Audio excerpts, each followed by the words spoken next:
I'm leaving for Seleucus Secundus. Pruitt Rashezi is dead. Burned. A second attack? Tula. This is the burning truth Mother Akela spoke of. The wedding has crumbled, and Valya's plan to put his sister on the throne is in jeopardy. With Kasha gone, I have to secure the princess. Someone has to protect our plans. I can take care of things here. There is that sense that Valya's treating Tula a bit like the kid that can't keep the peas on the fork. Valya does trust Tula. She just would love to be in control of everything. Hard choices will have to be made. When have I ever shied away from hard choices? It's one that involves Lila. Tula is incredibly reluctant to put Lila through the agony. She's not ready, she's vulnerable, she could die, and Valya makes her do it. We need you to talk to Mother Akela.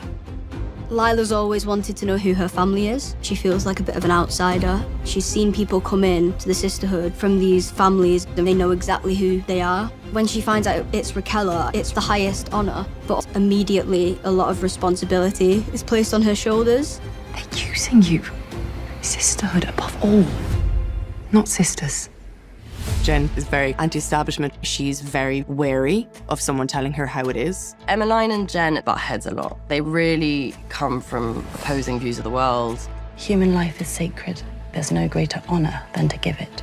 Emmeline sees a lot of potential in Lila, and through Lila, she might get access to Dorothea, Emmeline's icon.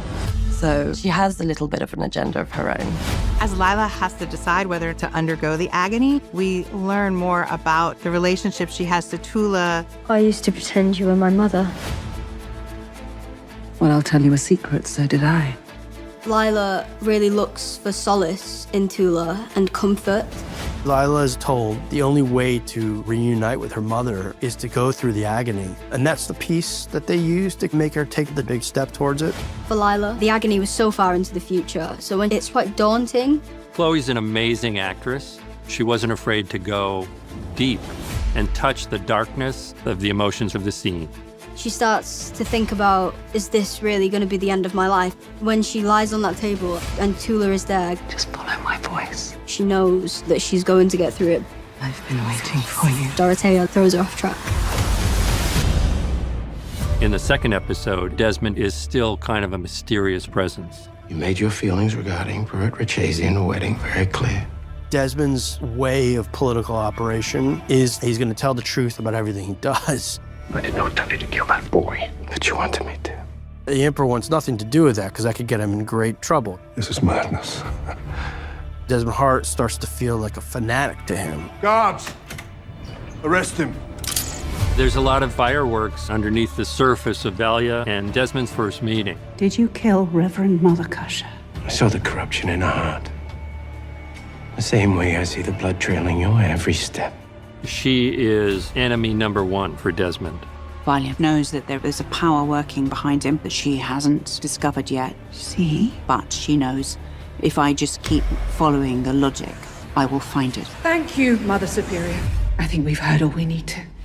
Natalia doesn't trust the sisterhood. She sees Carino as being almost involved in a kind of coercive relationship. There's a sense of intrigue for Natalia about Desmond. It's really about political expediency. Why not let me show you how I would humble those who try to take from you? He quickly learns that he has a weapon, essentially, in Desmond Hart that can be harnessed and used to Carino's advantage. Carino is slipping through our grasp, and he needs to be reminded of our value.